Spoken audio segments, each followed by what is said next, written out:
राम राम। ओम नमः शिवाय।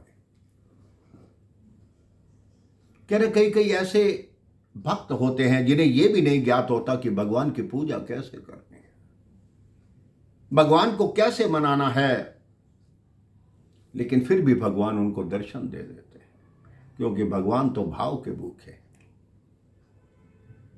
एक रामदास नाम का चरमकार था। वो लोगों के जूते गांठकर उन पे पॉलिश करके अपना जीवन यापन कर रहा था। घर में धर्म पत्नी थी और वो था, लेकिन उसमें एक अच्छी आदत थी। वो कहीं भी सत्संग होता जाके पीछे बैठ जाता, वो सत्संग अवश्य सुनता।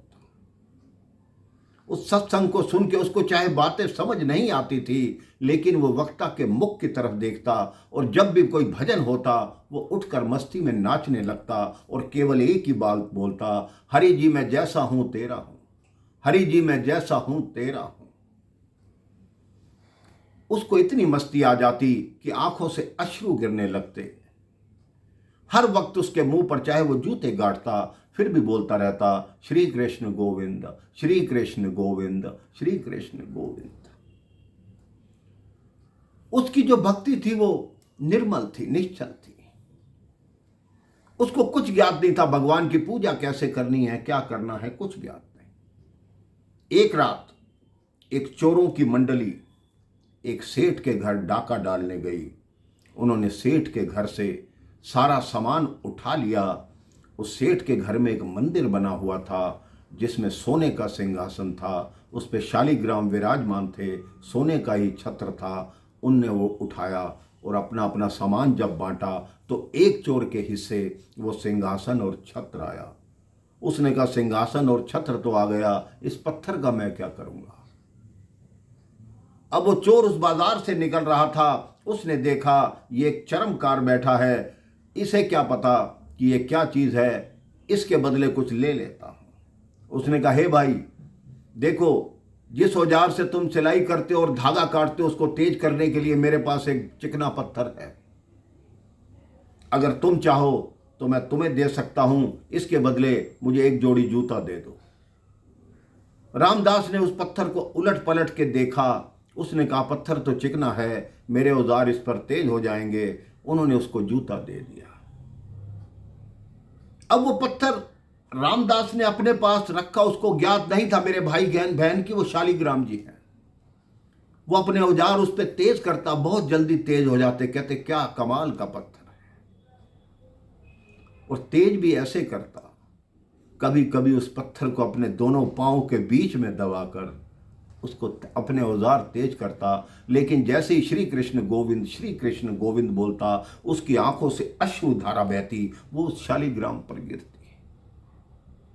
कई दिन हो गए उसको ऐसा करते करते। एक दिन एक पंडित जी अपनी पादुका जुड़वाने के लिए उसके पास आए। उन्होंने देखा ये तो शालिग्राम जी को पैरों में लेकर बैठा है। कहते मैं इसको समझाऊंगा कि ये भगवान है, इसे क्या समझ आएगा। पंडित जी ने कहा ऐसा है, तुम्हारे पास ये पत्थर है, ये मुझे दे दो, इसके बदले जितना धन कहोगे मैं तुम्हें दूंगा। तो चर्मकार ने कहा मैंने इसका धन दिया ही नहीं, तो मैं आपसे धन क्यों लूं, आप वैसे ही ले जाओ, मैं तो इससे औजार तेज करता हूं, मैं कोई और पत्थर ढूंढ लूंगा। अब पंडित जी शालिग्राम जी को अपने घर ले गए, पंचामृत से स्नान कराया, षोडशाचार मंत्रों से, वेद मंत्रों से उनकी सुंदर वस्त्रों पर स्थापना की। कहते भगवान वो अनजान था, आपकी पूजा नहीं जानता था, मैं सब कुछ जानता हूं, इसलिए आप यहां रहो। 3 दिन बाद भगवान शालिग्राम उस पंडित जी के स्वप्न में आए कि मैं तुम्हारे यहां रहकर बहुत दुखी हूं, उसके पास मैं बहुत सुखी था। वो कहते कैसे सुखी थे, आपको वो पैरों में दबा रहा था। कहते पैरों में दबा नहीं रहा था, मुझ पर अपने आप को अर्पण कर रहा था। कह रहा तुम मुझे पंच तत्वों से स्नान करा रहे हो, पंचामृत से स्नान करा रहे हो, वो अपने आंसुओं से स्नान कराता था। उसको मेरी पूजा नहीं आती, लेकिन उसका मन पवित्र है, शुद्ध है, इसलिए मुझे कल प्रातः ही उसके पास वापस छोड़ के आओ। पंडित जी वो शालिग्राम जी को लेकर, अब जब भगवान ने बोल दिया तो पंडित जी क्या करते, उन्होंने जाकर रामदास को वो दिया कि तुम्हें ज्ञात नहीं था ये भगवान हैं और तुमने इनके साथ ऐसा किया। भगवान ने मुझे स्वप्न में आकर कहा कि मुझे रामदास के पास वापस छोड़ो। अब रामदास की आंखों से झरझर आंसू बहने लगे कि मुझे ज्ञात नहीं था आप भगवान हो, मैंने तो आपको पैरों में रखा, आप पर अपने औजार चलाए। अब रामदास शालिग्राम जी को अपने घर ले गया, एक फटे पुराने वस्त्र पर उनको स्थापित किया। अब वो काम पर बहुत कम जाता, उन्हीं भगवान को कहता, जब आप मेरे से इतना प्रेम रखते हो कि ब्राह्मण देवता के घर नहीं रुके तो मेरे घर आ गए, अब मुझे दर्शन दो। कई दिन की तपस्या के बाद, कई दिन की प्रार्थना के बाद भगवान उससे प्रसन्न हुए और उसको दर्शन दिए। इस कहानी का अर्थ ये बनता है मेरे भाई बहन, आपका भाव शुद्ध होना चाहिए। भगवान आपको किसी न किसी रूप में आकर दर्शन अवश्य देते हैं। राम राम, जय श्री राम, ओम नमः शिवाय।